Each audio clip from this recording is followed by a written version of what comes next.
You're stuck at home. We're stuck at home. It's getting real. So what's the one gift you can give your partner as we're all isolating during this time of virus? What is the one gift? That gift is positive regard. Positive regard that starts with self. Right. How can you give a partner positive regard if you feel crappy yourself? Well, actually, you probably can.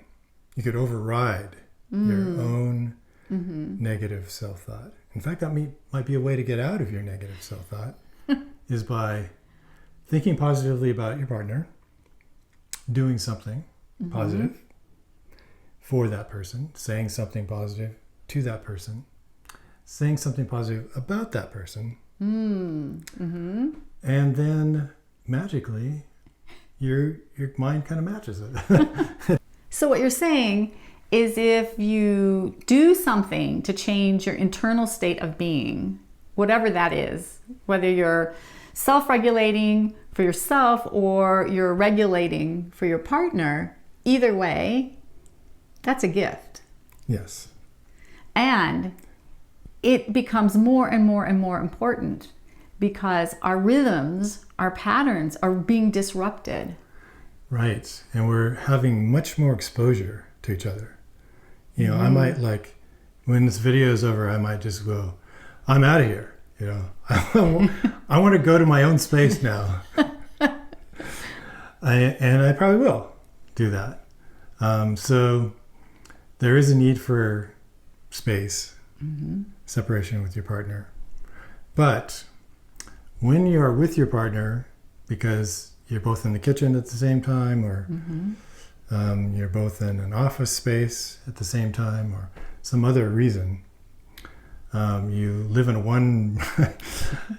both live in a studio apartment, maybe. There's a lot of exposure. So you're replacing the exposure that you might have to the outside world all the time with exposure to your partner. And if you're not used to that, it can quickly become overwhelming. Right. So it's like it could become a virus in your own... a mental virus. In your own ecology. An emotional virus. Right. You have an ecology in your space with your partner. Ecology in your space. And how are you going to tend to that space? What are you going to put in that space? Care for your space. Right. So inoculate your space. Right. So vaccinate your space. So one of the things is that you can be creative because now you have more time. And of course we know the helpers are out there helping. So thank you.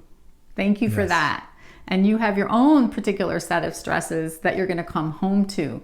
So we acknowledge that. And we also know that caring can go a really long way.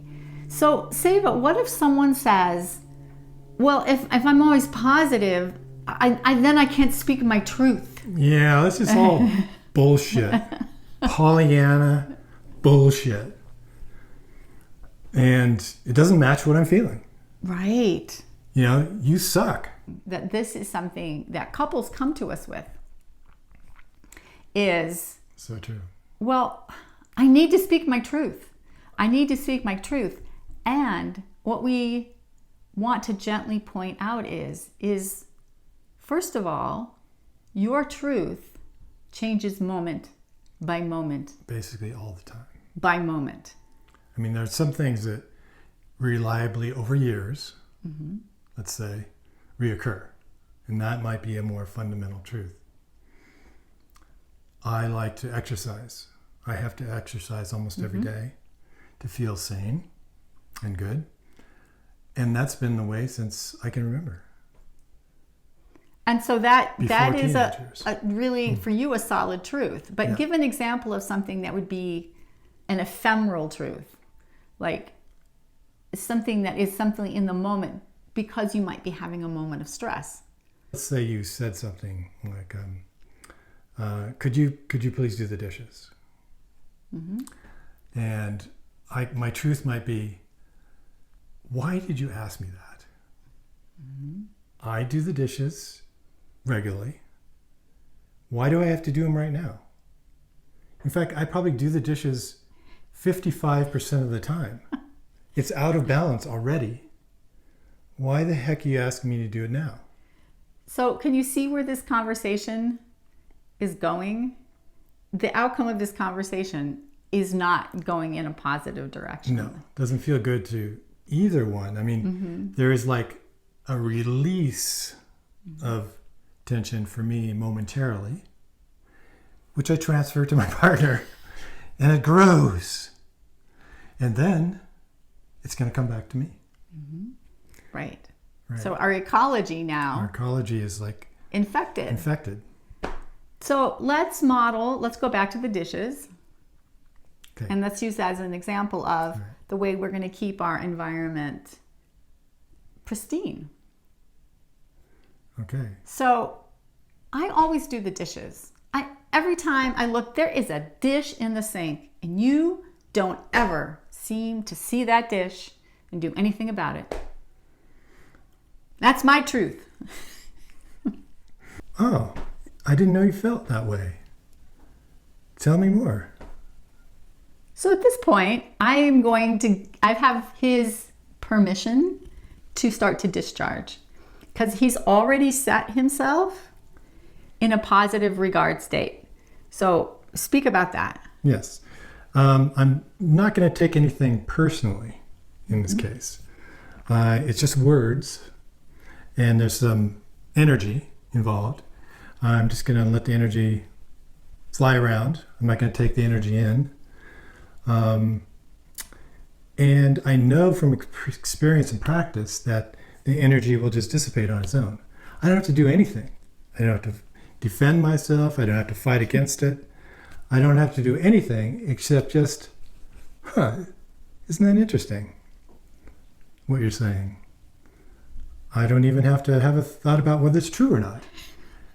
It may be true, but truths, as we were just saying, are so variable. Like one day, Cheryl will say what she just said. The next day, or a week later, I'll be doing the dishes, and what thought will occur to her? Oh, isn't that nice? He's doing the dishes. You know, he really does the dishes about half the time. And that's true in that moment, and a week ago it was true in that moment, seemingly. But the real truth is hard to pin down. I mean, you have to have lots of good data, which is not available. So really what you're left with is emotions. An emotional expression, or an emotional truth, or an emotional belief, or an emotional position, and that is ephemeral. It just comes and goes. So just be relaxed and don't take it personally, and let it come and go. And if I not fight it, if I welcome it as just information, as, I didn't know you felt that way, or tell me more about that, and give her a chance to express, get it out of her system, then it's her ecology has now downregulated, and you might think, oh, now it's in me. But if I'm not taking it personally and maintaining my positive regard for her, for myself, then it doesn't do anything within me. It just, like I'm invisible, goes right through. So if you deny and defend, know that that's coming from an ego place, an ego that got poked. Right. And something about your self-concept has been shaken. Yes. A little bit. And all you want to do... How dare you say that I never do the dishes? Right. So you can see right away by defending, in this case, all it's done... It makes me mad. Right. And that is not the I do not have that belief about myself. positive you cannot regard. Put that belief on me. So we know that we're in a time that everything is changing so rapidly. Everything is shifting. And your beloved, your partner, your home space is really now so much even more your sanctuary. So keep your sanctuary a place that truly feels like a safe place for you. And so we're going to leave you with that. And thank you. Thank you.